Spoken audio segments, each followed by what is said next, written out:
Migration and settlement of the Krobo people. The sun was setting over the vast expanse of the African savanna as the Ga-Dangbi people, led by their brave chiefs, continued their epic journey. Among them were the Krobo people, skilled farmers, hunters, and gatherers who had been traveling for many moons.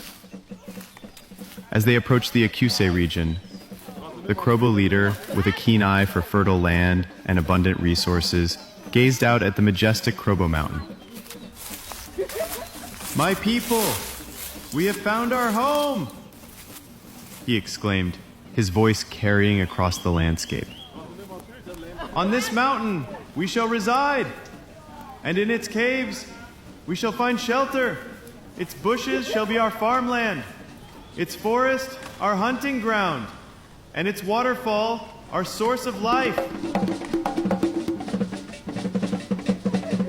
The Krobo people cheered and rushed towards the mountain, waving goodbye to their brothers and sisters who would continue their journey. The leader, with a wise and weathered face, called out to his people. "Ladies and children, settle and prepare food for us to eat, while we men go and search for our shelter in the caves. We must ensure our safety and security in this new home."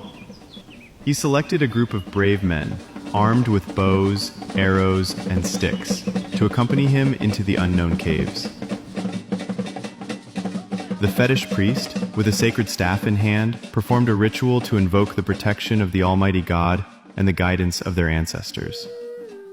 "O great spirits, we come in peace and humility, seeking your blessing and protection as we settle in this new land. Guide our steps and safeguard us from harm." As the ritual concluded, the men marched into the mountain, their hearts pounding with anticipation and fear. The darkness of the caves was illuminated only by the faint light of torches, casting eerie shadows on the walls.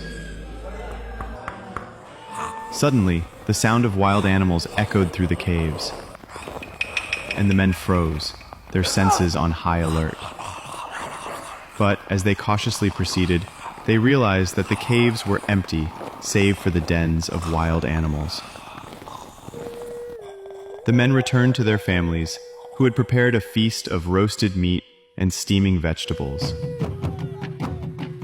They celebrated their safe arrival, singing and dancing around the fire, their voices and laughter carrying into the night. As the wild animals heard the commotion, they fled into the nearby forest, and the Krobo people settled in for the night, their brave warriors standing guard. The next morning, a group of young men, selected by the chief and fetish priest, ventured into the mountain to prepare the caves for settlement.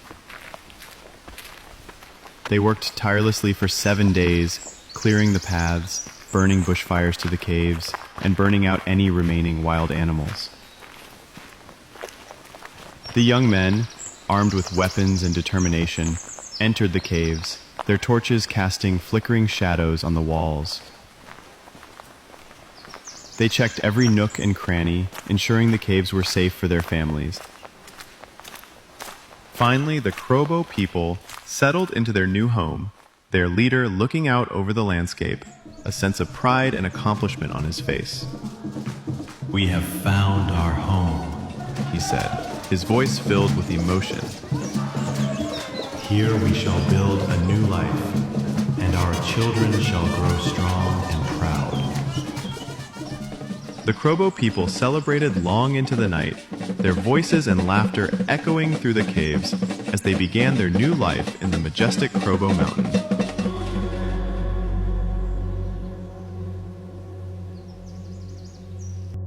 Kindly subscribe to Fresh Streams TV channel on YouTube as we navigate the entire story season by season, or follow us on TikTok, Fresh Streams TV, as you get the gist on all the seasons as it unfolds.